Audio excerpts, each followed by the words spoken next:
Social media کا بے ہنگم استعمال، ایک تو یہ وقت کے ضیاع کا سبب ہے، اور دوسرا کوئی خال مثال ہو، 100 میں ایک نہیں، ہزاروں میں سے ایک، اور وہ بھی کوئی بہت مضبوط ہو، ورنہ یہ ممکن ہی نہیں ہے کہ آپ کے ہاتھ میں تنہائی میں یہ آلہ میسر ہو اور نگاہیں پاک رہ سکے۔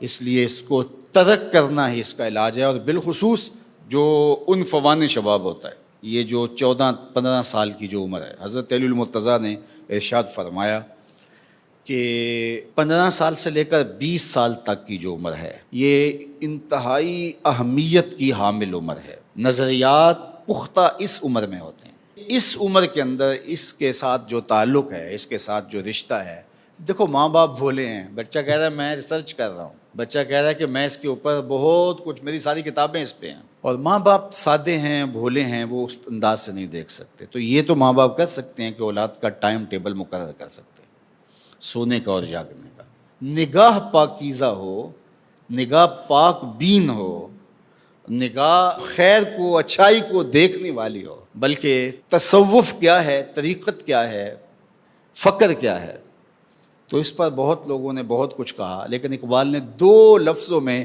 فقر کی تعریف کی۔ ذرا دیکھیے، چیست فقر اے بندگان آب و گل، یک نگاہ پاک بین یک زندہ دل۔ 2 چیزوں کا نام فقیری، یک نگاہ پاک بین یک زندہ دل، ایک پاک بین نگاہ اور ایک زندہ دل۔ اگر 2 چیزیں کسی کو مل گئی تو وہ فقیر بن گیا۔ دل گرمے نگاہ پاک بینے، اور آخری بات کہی جان بے تابے۔ یہ آپ کی جد و جہد ہے۔ جب سب کچھ حاصل کر لیتے ہیں تو وہ حاصل کرنے کے بعد عالم بن گئے، مفتی بن گئے، خطیب بن گئے، شاعر بن گئے، ادیب بن گئے، مصنف بن گئے، قاضی بن گئے، سب کچھ بننے کے بعد مغرور بن گئے۔ یہ کیا ہوا؟ سب کچھ حاصل ہونے کے بعد کیا ہوا؟ جان بے تابے۔ اب جان بے تاب ہو گئی، جو آگ مجھے لگی ہے اوروں کو بھی لگ جائے۔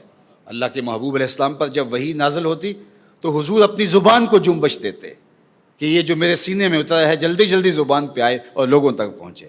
تو کیا کہا میرے رب نے؟ لا تحرک بہ لسانک لتعجل بہ، محبوب جلدی نہ کیجئے، جس رب نے دل میں اتارا ہے زبان پر بھی لے آئے گا۔ ابھی وحی کے آثار نمودار ہوئے، ابھی وحی کا نزول اختتام کو پہنچا، حضور فوراً اس کو زبان پہ لانا چاہتے۔ تو حضور کی اس مشقت کو دیکھ کر اللہ فرمایا کہ لا تحرک بہ لسانک، محبوب آپ کیوں تکلف کرتے ہیں؟ یہ محفوظ ہو گیا ہے، جو دل میں آیا اب زبان پہ آ جائے گا۔ تو یہ بے تابی ہے، یعنی علم حاصل کرنا، فنون حاصل کرنا، مرتبہ حاصل کرنا، سب کچھ بننے کے بعد متکبر بن جاؤ، بعد میں مغرور بن جاؤ، بعد میں جھوٹے خدا بن کے بیٹھ جاؤ، بعد میں لوگوں سے ملو بھی تو ایسے ہاتھ دو۔ یہ کیا تم نے تماشا بنایا ہے؟ یہ سب کچھ حاصل کرنے کے بعد آخری بات اقبال نے کہا جان بے تابے۔ اب وہ جان، اللہ اکبر، وہ بے تاب ہو گئی۔